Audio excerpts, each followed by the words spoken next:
श्रीनगर में सियासी हलचल फिर से देखने को मिल रही है। पीपल अलायंस फॉर चेंज एक और अलायंस बनाया गया।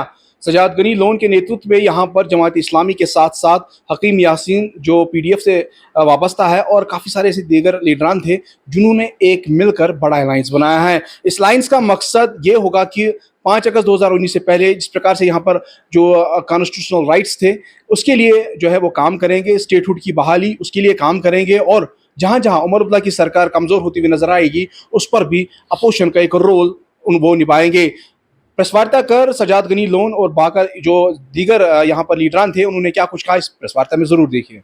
लगातार मीटिंग्स की, बातचीत की जो जेडीएफ है उनके लीडरों के साथ, और फिर ये तय पाया कि हम इंशाल्लाह एक अलायंस के सूरत में अपने जम्मू कश्मीर के लोगों के लिए एक ऐसा प्लेटफॉर्म बनाते हैं जो इंशाल्लाह उनके लिए काम करे। फिर हम हकीम साहब के पास गए जो कि हमारे बड़े भाई समेत भी हैं, लीडर भी हैं, बहुत बड़े पीडीएफ के चेयरमैन भी हैं, और अल्लाह का लाख करम है कि इन्होंने बहुत कम टाइम लगाया और बोला कि मुझे गवाही देती है, मेरा ज़मीर मुझे गवाही देता है कि इंशाल्लाह ये जम्मू कश्मीर के लोगों के लिए। मैं मुख्तसरन बात करूंगा। यहाँ दो किस्म के लोग हैं। एक वो जिन्होंने मार खाई, पिछले 30 साल जेल देखा, काफी लोग कब्रिस्तानों में हैं, काफियों ने इंट्रागेशन देखा, और एक वो तबका जो शायद ये इज्जतें देने में सामने था, लेकिन हकीकत ये भी है कि पिछले 30 साल से ले दे के यही लोग हमारे हुक्मरान भी। ये वो प्लेटफॉर्म है जिसमें सब लोगों ने दुख देखा है, पेन देखा है। We have experience pain and we have not inflicted pain. इंशाअल्लाह हम समझते हैं ये वो प्लेटफॉर्म होगा जो चेंज की तरफ जाएगा, जो चेंजलेसनेस, जो बैरननेस है पॉलिटिकल लैंडस्केप में, जो चोर सिपाही का खेल है, 6 साल तू चला 6 साल मैं चलाऊंगा। इंशाअल्लाह हम एक अपनी कौम को एक ऑल्टरनेटिव दे रहे हैं, हाँ, एक मुतबादल दे रहे हैं।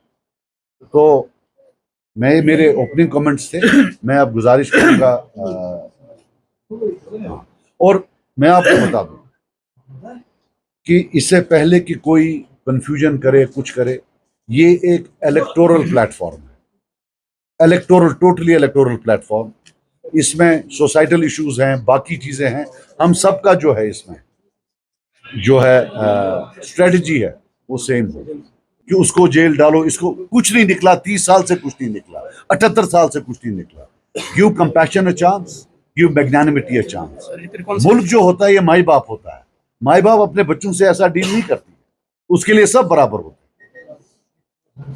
तो मेरी ये अपील होगी कि जो भी ये लोग जेलों में, you can't keep them in jail forever. फिर वेरिफिकेशन प्रोसीजर्स हैं, पासपोर्ट्स हैं। We want to be proud citizens of the country, not second class citizens. अब ये नौकरियों का मामला है, रिजर्वेशंस का, मैंने असेंबली में बोला, और हम सब इसमें, हमने इसमें भी लिखा है डिक्लेरेशन ऑफ चेंज में, डिक्लेरेशन फॉर चेंज में हमने वहां बोला कि ये रीजनल मामला है, ये कश्मीरी वर्सेस कश्मीरी नहीं है। अब जो भी लिस्ट निकलता है 20% से ज्यादा कश्मीरी आ ही नहीं रहे हैं उसमें, लेकिन क्या कोई पॉलिटिकल पार्टी ये बोलने के लिए तैयार है ये रीजनल है? बोल नहीं रहे हैं। वोट का मामला है, बोलेंगे नहीं कभी, और कश्मीरी जो है वो सैक्रिफाइस होता जाएगा, मेरिट सैक्रिफाइस होता जाएगा उसको। बाकी ये जो ये विक्टिमहुड, ये बाकी चीज, ये these are things of the past. they are experts in the theater of victimhood। रोजाली जो इमरान साहब ने बोला, अंग्रेजी में इसको विक्टिमहुड बोलते हैं और कश्मीरी में सांग बोलते हैं। ये सांग वांग चलने में इनके, जिन्होंने हम सब कटे। और एक चीज याद रखना, युसी ये 1% टूंगी शाल कुनी युथी का नोवी सारी कटे गसा दिवान, हे या फलन सत, वो खत्म हो गया।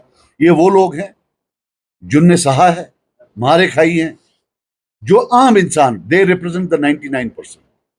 और इंशाल्लाह हमारी पूरी पूरी पूरी कोशिश होगी that we will strive for change और बदलाव आएगा। और बाकी ये करें जितना जो ये टैग वैग अब वोट अब जो हम पर उंगलियां उठाते थे वो कहाँ है? यही इलेक्शन में हुआ। मुझे दिन में 100 बार पूछा जाता था आप क्या हो, लेकिन जो फॉरेन मिनिस्टर था, जो यहाँ कश्मीरियों की 30-40 लोगों की किलिंग्स रोज जस्टिफाई करता, उसको कोई नहीं पूछता था। So point is that you also have to understand when you are working as media and when you are working for somebody else. हमारे सिर्फ 3 पार्लियामेंट मेंबर हैं, वो बेचारे भी कितना करेंगे, उसमें one has to be realistic. At the end of the day, call has to be taken by the ruling party, and I just hope and pray that they give us statehood first, and then we follow up with what we had on 4th of August 2019. But yes, statehood immediately आना चाहिए, because जब तक statehood नहीं आएगा, you are totally in danger.